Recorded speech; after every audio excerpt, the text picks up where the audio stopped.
दिल्ली की एक लेडी ने 2 करोड़ के प्रॉफिट पर 0 टैक्स दिया, वो भी इनकम टैक्स डिपार्टमेंट को चैलेंज करके। और इसकी एंडिंग का ट्विस्ट ना बहुत शॉकिंग है, तो वीडियो एंड तक जरूर देखना। आओ ये पूरी स्टोरी बताती हूँ in our series legal tax act part 6। तो कहानी कुछ ऐसी है कि एक सरोज नाम की लेडी ने दिल्ली में अपना घर बेचा 2.7 करोड़ का और इस पर गेन हुआ 2.2 करोड़ का।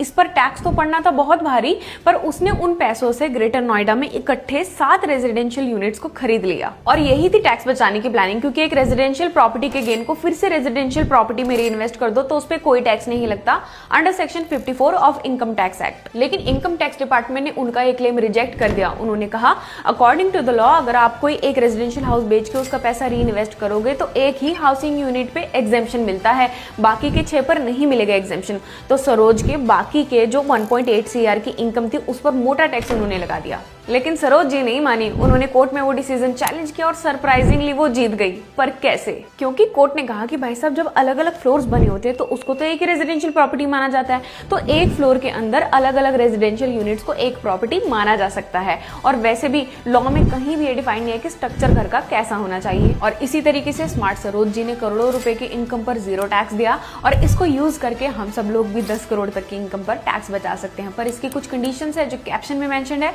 और अगर आपको इस केस का ऑफिशियल लिंक चाहिए तो कमेंट कर दो टैक्स, हम आपको लिंक भेज देंगे।